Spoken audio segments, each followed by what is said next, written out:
like to invite us into a check-in in the chat uh, before we start. And I wanted to know like what brought you here, like what questions you have regarding this topic. What called your attention when you read this in the agenda, about my insights from this Huni Queen people in the Amazon. So if you can write in the chat, it would be lovely. Just as a check-in.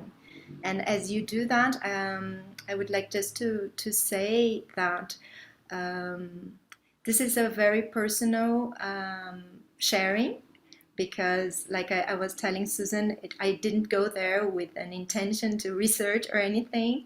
So it's mostly my insights and my perspective, right? Because I have these lenses, as she mentioned, of regenerative culture. And in regeneration, we are always talking about how can we learn from nature, and how can we learn from indigenous cultures, how can we learn from our ancestors, right? So this is a little bit of my insights regarding that. That's it. Yeah, well, there's nothing in the chat yet, so you can keep them coming. Okay, so Susan says, I've been exploring Graeber and Wincrow's work on an alternative to predominant stories, and indigenous cultures can evidence so much of this. True. Brilliant. Sandra says, learnings and relationship of indigenous practice with self-management in practice. Brilliant. Great. You can keep them coming, and I'll just start because of the time limit. So yeah, Susan, you can move on to the next slide, please. The first thing I wanted to tell you guys is that recently, like last week, there was this flooding in the area where I visited. So there has been a lot of turmoil and chaotic, as you would imagine, like all these people having to move out of their houses, and there was a lot of support. There is a beautiful like international network that is supporting them. But later on, I'm going to share also more information and ways that you can also support this community to go back and rebuild their houses and everything that they lost. That said, I'm going to start my presentation, and I started this with two disclaimers. Like the first thing was something that a good friend of mine that lives in Acre told me before I went, which is do not romanticize indigenous people, because as we know, they have had a lot of contact with like Western civilization, and they wear clothes, they're not going around naked. So it's important that we acknowledge what they are and also where they are at the moment. And I would like to invite you also to keep this in mind, like not fantasizing that they are this idyllic like people that live in paradise. It's not like that, of course. And the second disclaimer is what I said, it's really not academic. It's not something that has like any relevance in this anthropological way, but really my impressions and my learnings from this journey to this Huni Queen village in this river that's called Jordão in the Amazon forest in Acre. You can go on. And then the journey started going up the river. Actually, it took me like 2 flights to get there, and then a 5-hour-long journey up the river.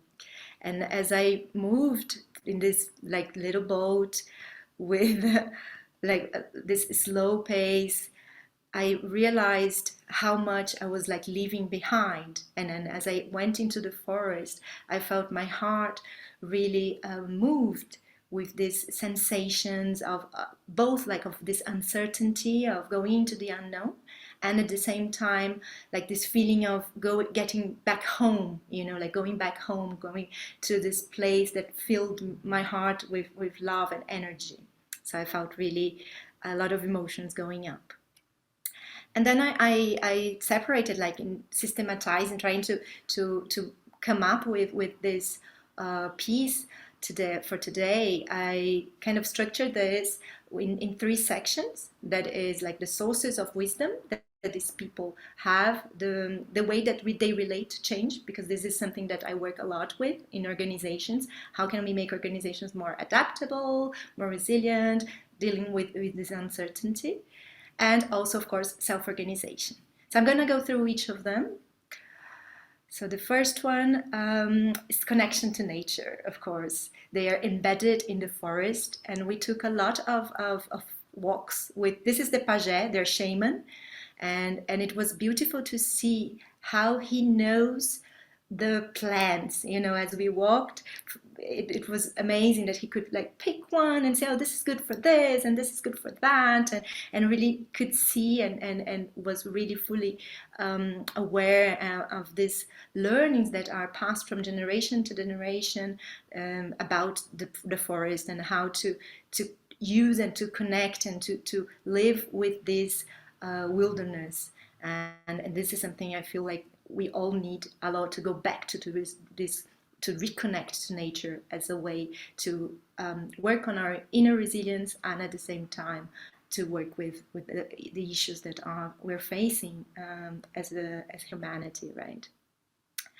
And the second thing was that I realized how much slower everything is there. Like time moves slower, and how like just this lack of WhatsApp, you know, of internet connection, like not being on the phone all the time, made all of us feel that we're moving like slowly into the daily activities, and then time was longer. So this is something that it reminded me a lot of something that Bio says, that is, the times are urgent, we need to move slower.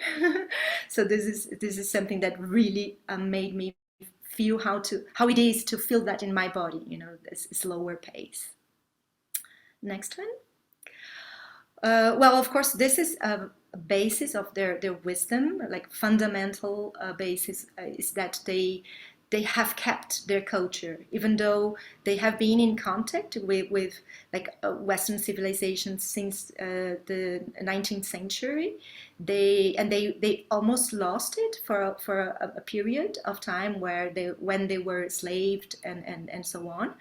But then they regained, so they made this movement of regaining their culture, and nowadays the children know their songs and their dances and their ceremonies. So all these cultural habits have been brought back to the way they educate the kids. And some of them don't even speak Portuguese, they speak their language, which is Hanchaquin. And the fourth one in this area is about the learning, the way they learned. I observed, and it was interesting because earlier today, Ricardo Semler was talking about education and how can we transform our cultures through education. And I could observe that they are learning like from the elders, and they are learning mostly from observations. When they were teaching us something like how to make like the necklaces and everything, I noticed that they don't teach the same way that we do, like in a structured kind of way, but it's mostly like observing the elders, how they do it. And then the young, you can see in the pictures, like they are very young and they are so skilled already in making this. And this is also their source of income, right? So it's very, very special. You can go on. The next thing is about this way that they are relating to change. I noticed how resilient they are, right? They told us about these eras and their history. They have like a history of Honey Queen people, and how like there was this first time where the Portuguese invaded their lands and they were enslaved, and then there was this time that they worked with the rubber, like extracting rubber from the trees in the forest, and then they were almost lost to the vices, to alcohol, and to, you know, like not their natural culture. And then like at a certain moment they went back to their villages, and started recuperating, like really regaining their culture, and they do realize it. And I talked to more than one person that is really aware of the importance of keeping this, and how now they are what they call the new time, like they are moving to something that is they are adapting to the changes, and they are not afraid of it. So the second item I put is this adaptation, this capacity that I noticed in them. And it was really, really clear during this flooding, how they could organize themselves, and even in this very extreme situation, use the technology. So this woman in the picture is Yaka, is the same artist that made this painting that I have behind me, and how she could activate her network through the social medias to ask for support, and to organize that that help would come. And also in there, like when I was in the village, there was also this idea that I asked a lot, how do you feel about like the kids getting to be in contact with mobile phones so early, and aren't you afraid that you're gonna lose your culture? And it's so interesting that they are not, that they are really keeping their culture, and at the same time getting the kind of the benefits of this modern technologies and everything. So they are really embracing that. And that leads me to this other aspect of this, which is really embracing uncertainty. And I think this is really key of what I found there, because they have this expression that everything goes in the time of the forest. So there was a plan, so there was this immersion, there was a program, but it wasn't followed exactly as it was, and then for Western minds, like the white people in the group, they were kind of like, oh my God, things are not on time, and then like we can't know what's going to happen, because it's like the time is not, it's not appropriate to do this, or to go fishing, or to go, so the activities were really on the time of the forest.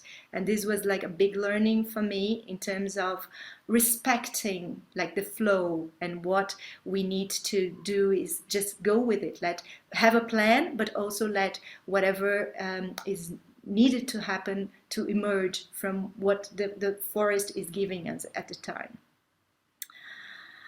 And the last one regarding relating to change, but it's also all pervasive, is kinship. Of course, this is something that I knew and I felt a lot, that they consider like everybody as their relatives, right? So they even call each other hello relative, and this sense of all of us belonging to just this huge family of human beings, and of beings in general, because like nature is also interconnected to us. So this sensation of connection to all these elements of nature, and the representation of the divine as well, which is called Yushibu, and also how they can relate to us, like the non-indigenous people, like the Nawa as they call, also as part of their family. So I felt really, really welcome. And this is a picture of a women's circle that we did on our last evening there, and we're just like massaging each other and really being grateful for all the care that we received during our stay. And then going to self-organization, which is the topic that I work with. Like I support organizations in moving to this new model. There were a lot of aspects that I noticed that they do that are inherently self-organizing. So one of the things that I asked one of the women there is that isn't there any conflicts, when you have to make decisions and things like that? And she said like, no, they all care for each other so much that they can always find a way to really make something, and they have a lot of this feeling of sharing. So if the food is scarce, for instance, it wasn't every day that they had fish, or that they went hunting. So it was sometimes very little for the amount of people that were there. There are 140 people more or less in this village, and but they are always like sharing, and they eat together, and like each person is really just taking the amount that they feel is enough, and it's enough to go around. So it was very collaborative in the way that also, like when they went fishing, there were like 30 people in the river, like at the same time, and they are often doing this as a community, right? So this was a sense that I had from the start.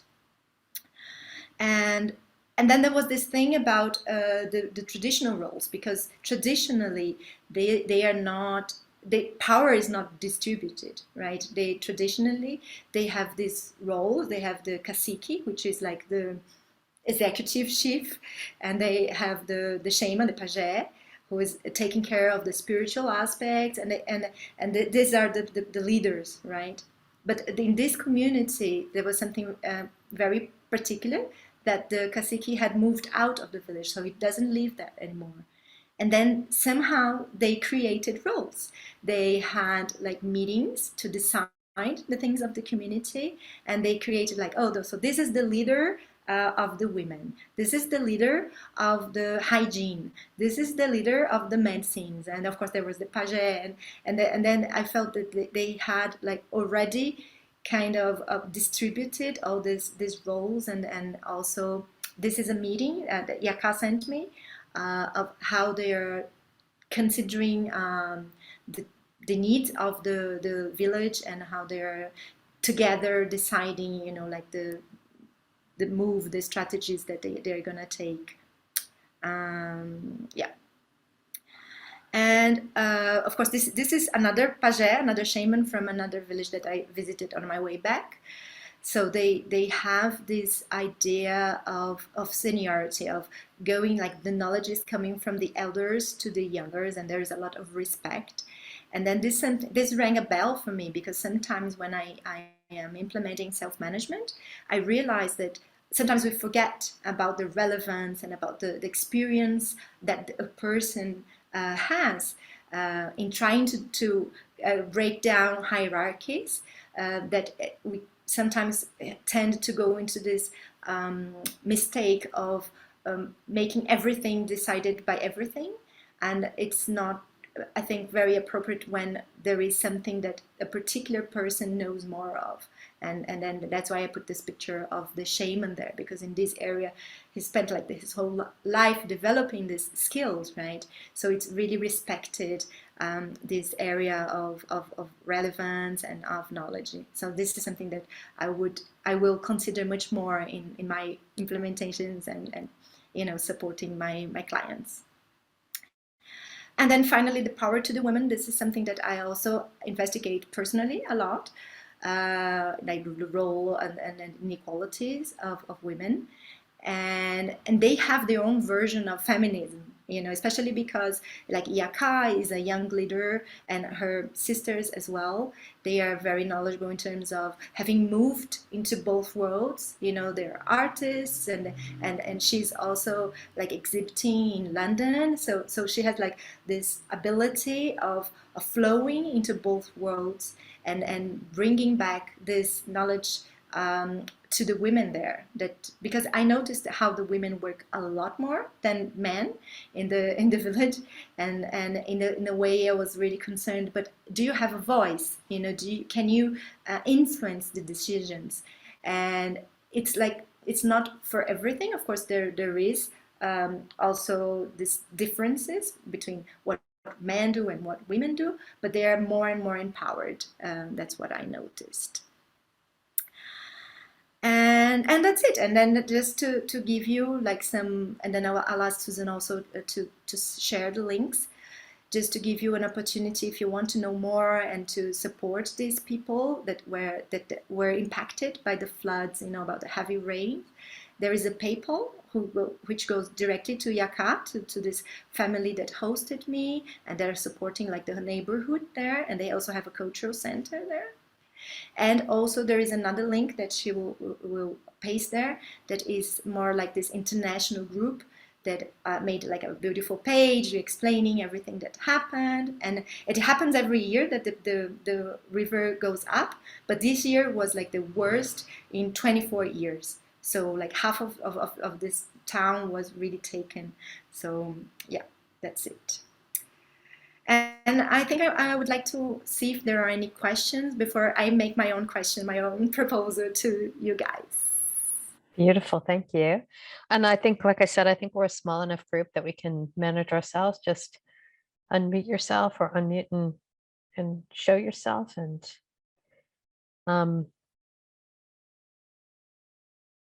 anything pinging specifically for anybody. I mean, I think I've got one. What was your biggest surprise? Like, what was your biggest surprise? My biggest surprise, I think the biggest surprise was how I would deal with this, because like in the months before that I was preparing, I was like buying everything like repellent and boots and like and nets and to protect me from the insects and everything, and really concerned of how I would feel in this like different, like unknown environment, right, and wild environment. And then I was really surprised at myself how I was able to really deal with all this, because I was not alone. I was connected to them, and I felt really safe with them from the beginning. So I guess that was was it.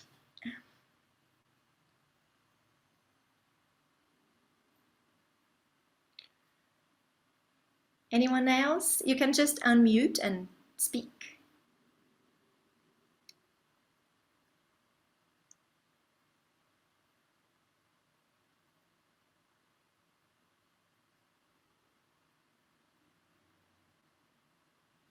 Maybe also share. I know that some of you are already like researching this, and I think I can also propose my question to you guys, connecting to the previous knowledge that you have of indigenous culture and what I just shared with you guys.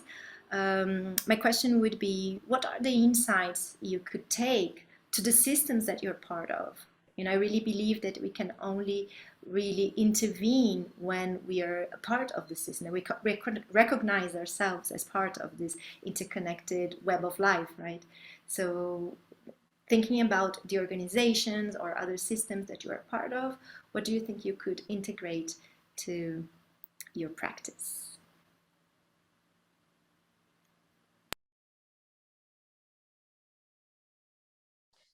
I don't want to put you on the spot, Joanna or Sandra, but just very interested from the Teal Maori perspective, similarities, differences, noticings, challenges from Nara's share.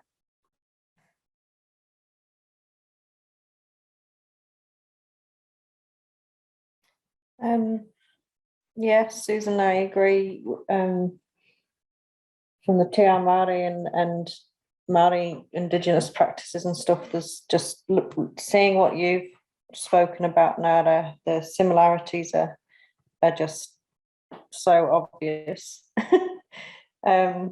Even down to the design and the beads that they do. It's very like Māori raranga weaving here in New Zealand. So I think quite a lot of what you've presented, and you've presented it very simply and beautifully, so thank you, speaks to our practice in our organisation.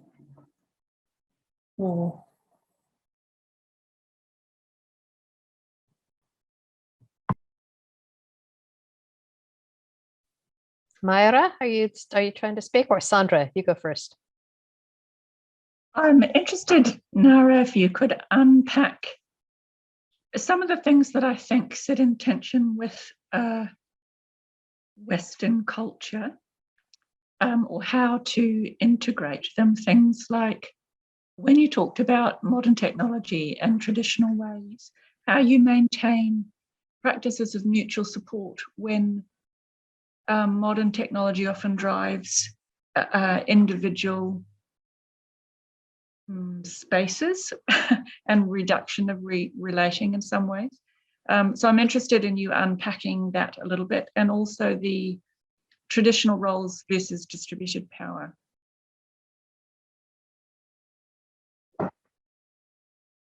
You're muted, Nara. Sorry. So the first one, I think I'll take what I heard from them, you know, because I asked this, and what I heard was that they are so confident of their capacity to adapt that they're not afraid of it. You know, like there is a project to implement solar power. There was solar power in some of the huts, but not like throughout the village.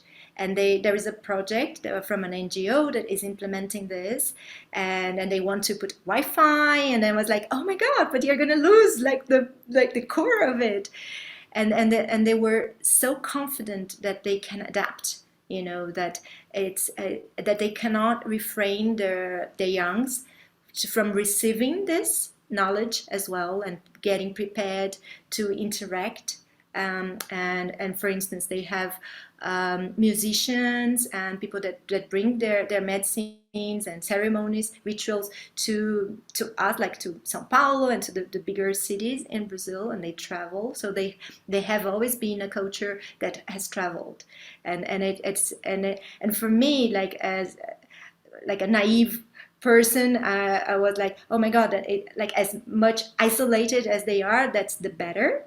But they don't think so, you know, like what they are really thinking that is gonna sustain is their ability to keep their culture in spite of whatever influences. Like, okay, there is mobile phone, but they are practicing their rituals, their songs, their language. So like I think what I heard from them is that the way to keep this adaptation, this resilience, is to cling on to their culture and still receive this information and these influences from outside, because they are part of it. They don't consider themselves as separate, like us and them, you know, that in a very strict way. They call us relatives, and we're all part of this bigger family. And all these things are something that are gonna give them a little bit more comfort, but not necessarily is gonna kind of create a rupture or ruin the way that they live.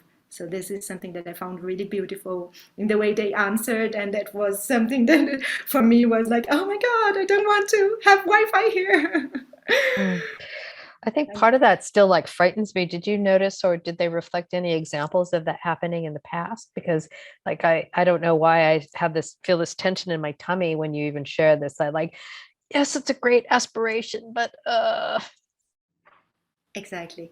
I think because they have lived all these eras, that there's periods of time that, you know, like when they were enslaved and they had to work for the white people, and they had like alcohol and drugs and women and prostitutes, you know, like this, all these other influences. They realized that the way to keep this was to go back to their rituals and to the myths. They talk a lot about this. Their knowledge is told in stories, like so really connecting to the stories of their people, and I feel like they have lived this in the past, you know, of this coming back and like losing young people to drugs and alcohol, and then bringing them back with culture. So I think that's why they're so confident, because as a people they have already lived that in the past. Yeah. And what was the other question? I forgot. About the roles, roles. traditional role and the distributed power. Yeah. This is something that I couldn't explore more, because I had this experience in a single village that was, like I said, without the cacique, without the head, right? But I feel that this is something that might change overall, and I would need to visit other villages to see how much I think there is a certain privilege that is something that I really observed, that the family of the leader is having more access to an income, and they have privileges when they go to the village, in terms of holding the space. For instance, who is leading the ceremony, and it's the person that is like has the highest rank, right? So in a way they have this sense of really respecting these roles, and then it kind of gives certain privileges to these people, and then there is a certain tension with the people that are not from this family and people that are from this family. But like I said, I needed to go to the other villages to see if the other villages are also distributing power, as I saw there, like having these roles, and they and even during the ceremonies, they like have people raise their hands. So this is the person that is responsible for this, and then the person raises the hand, and then the other is, oh, I'm a leader in this. So they have this kind of shared leadership, but I don't know if this is just there, and I would need to explore more in other villages.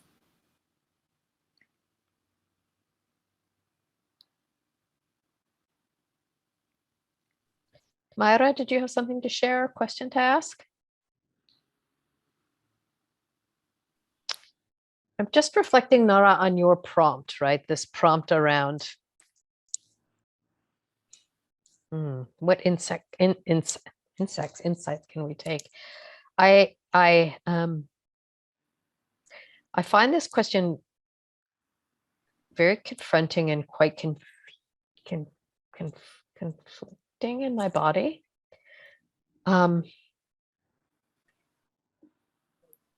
Because my deepest fear is that somehow I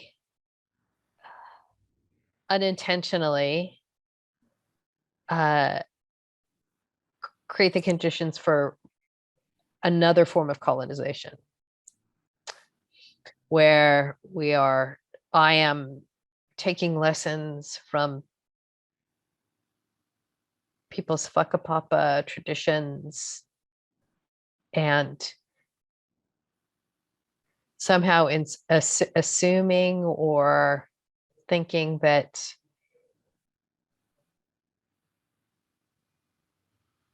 it's mine to be able to take them into my communities or my places of practice. And I'd just love to hear from anybody how you reconcile that for yourself, and yeah, what that feels like.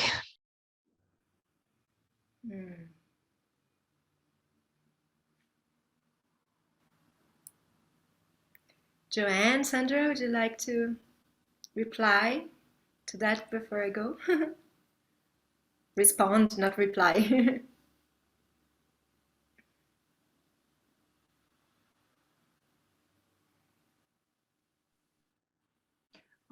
Personally, I find this in a context for Aotearoa, it is a tension for those of us with European descent, how to be an ally without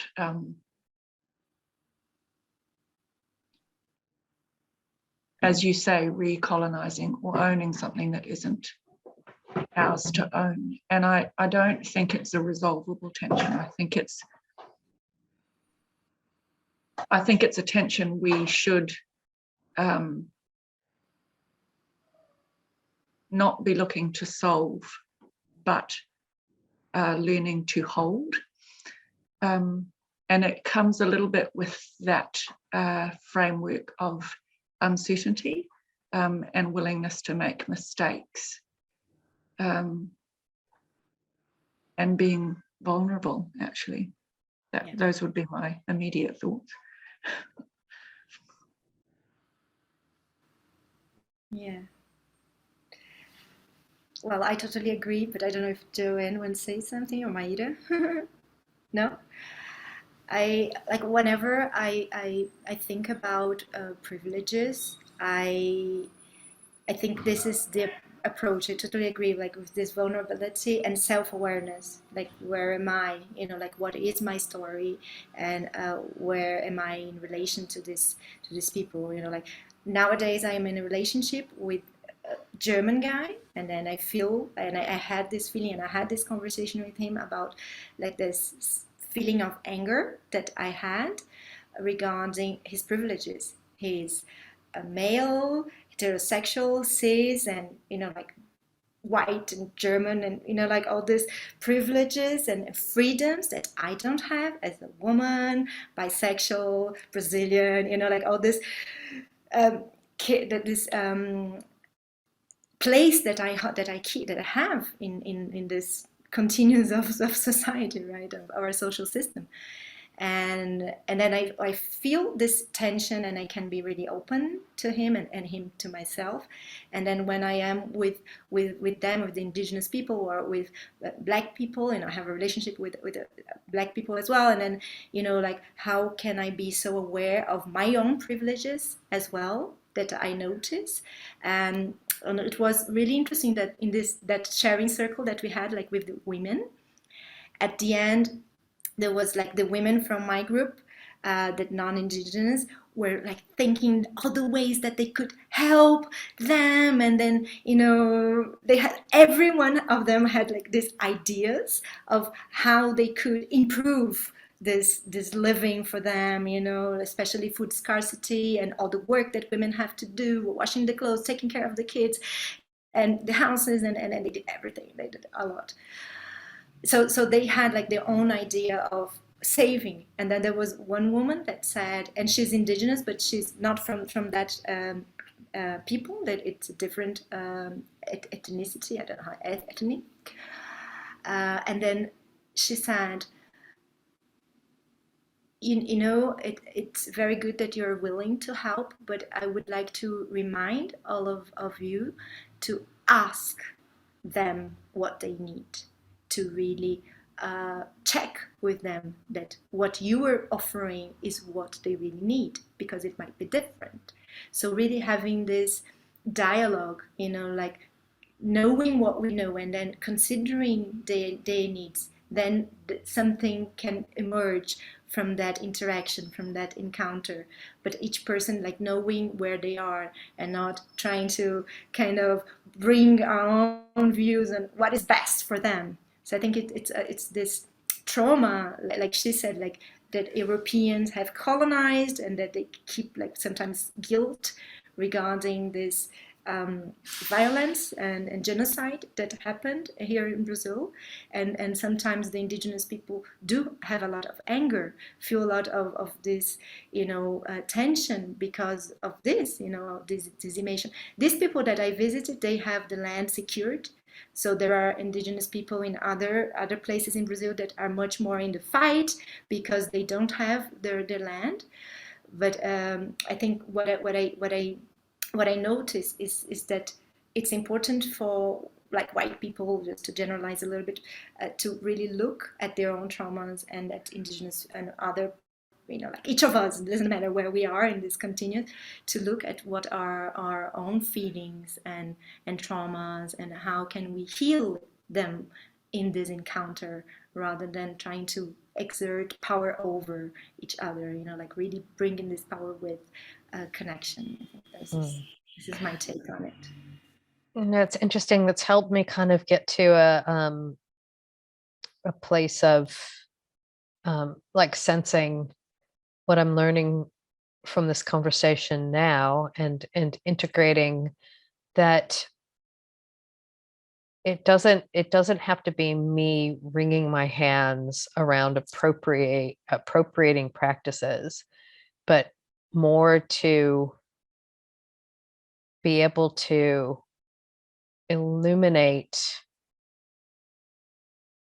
not only what's possible, but what is already in our midst, like the positive examples of these types of choices around ways of being that have been around forever and are still healthily regenerating in many places in the world. And so I'm curious as well for everybody that's here, like what is helpful, I guess, in the relating together of a way of being in the world and teaching and relating that's based on the regenerative paradigm and regenerative practice that can be informed by indigenous cultures. What are the other elements of regenerative paradigm lens that we can bring to our work? Is it a question for me? Whoever, yeah. It'd be great if you would answer it too, yeah. Yeah. Okay, let's hear it from the others first.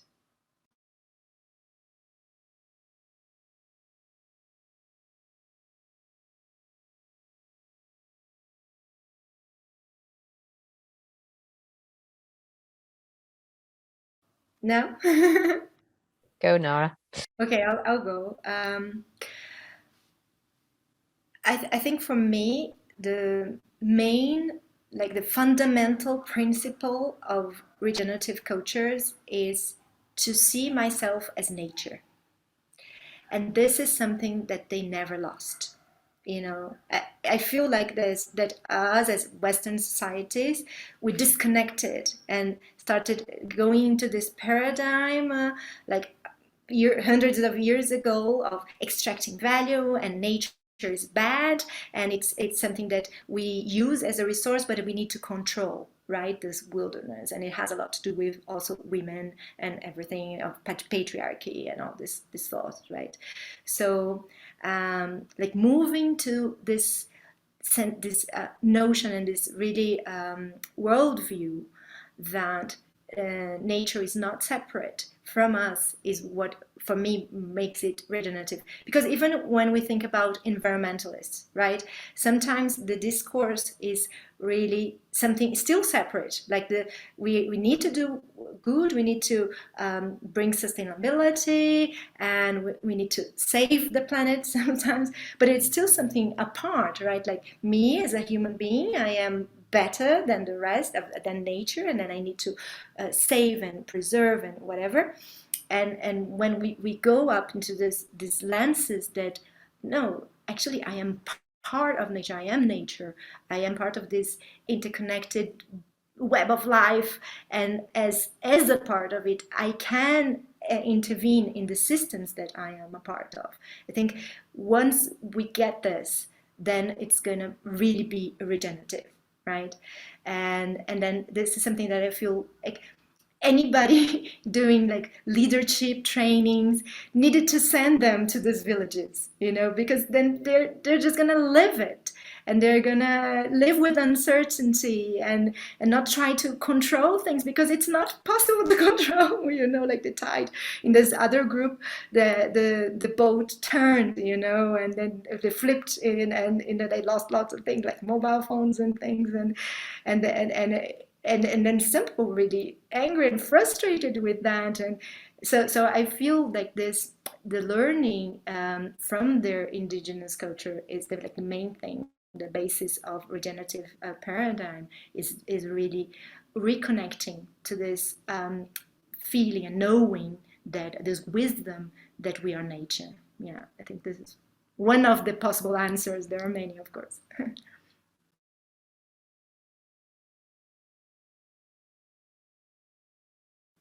I don't know if Joanne or Sandra, Maida want to say something.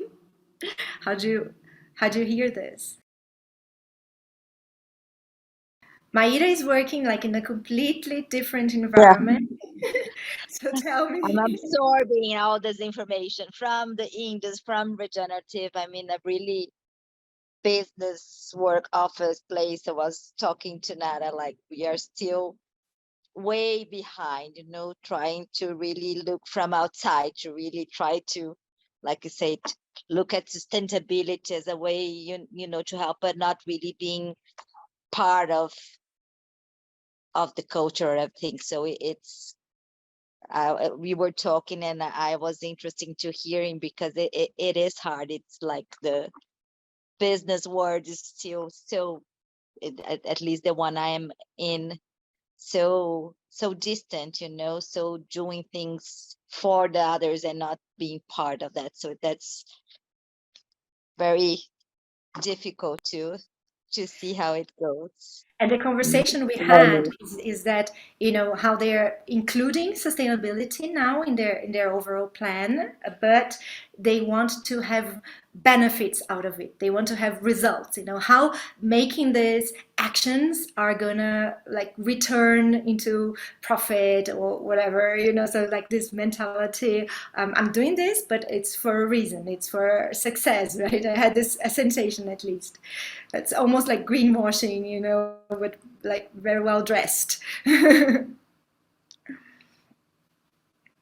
And I think it's a long journey, really. It's like these huge multinationals are like very far away still, but we had today, the case of Roche and like other organizations that are big, that are multinational, and that are starting to realize that the way that they are doing business is no longer possible. It's just not possible to do this anymore. And then finding new ways sometimes needs to look back at these people that have been here forever and that have learned how to adapt, right?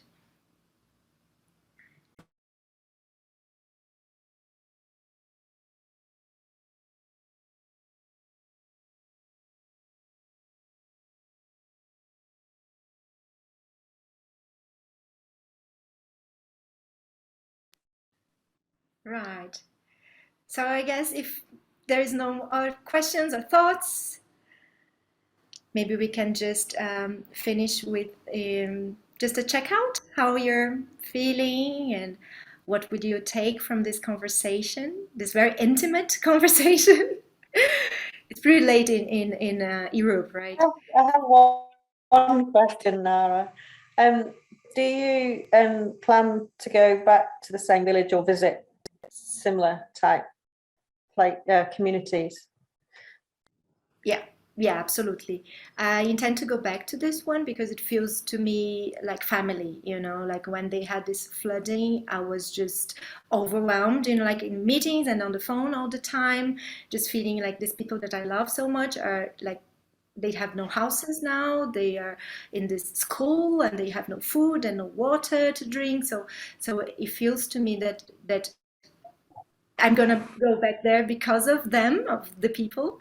And but I also want to go to other villages, especially to kind of broaden my vision of, like this bigger sense of indigenous cultures rather than just like this single people. Because what I went there because of they have this nishipan, this medicine, they have, it's ayahuasca, so they have this tradition of taking this. And then my first impulse to go there was because of this, of my path, my personal path, right, in this tradition that I have been like for 2 years now. So I went there just because of the medicine and to experience this. But then now I feel really connected to them, like to the people. So, and to like this, all these learnings that are just far beyond the medicine and the rituals and everything that I expected. So for sure, I'll go back. I want to go too. Sounds amazing. Yes, go. Find me in LinkedIn, and I can tell you next time that there is a program like that, an immersion like that. Well, I'm happy to start the checkout. I'm feeling very grateful and grounded. It was, I really, really appreciate how you put together your story and in a way that I was able to very immediately relate my practice in the world with the practices of the people. And it just, again, it's just another, just gives me hope and solidity that it's possible if we pay attention. Much gratitude. Thank you.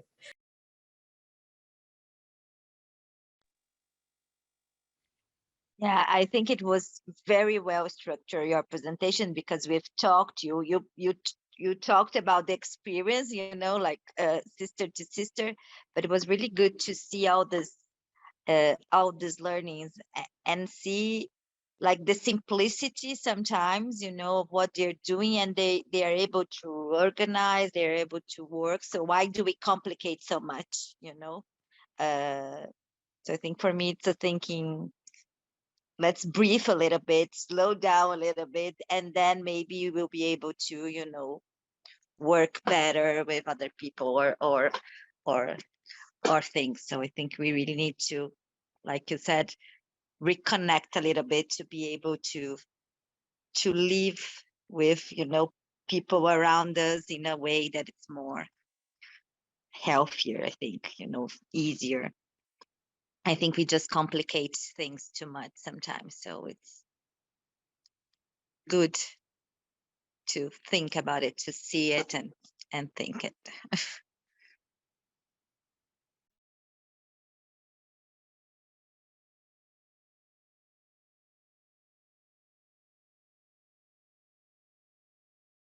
Joanne, would you like to check out? No, just thank you. Been good. Thank you. And you, Sandra? Thank you for you too.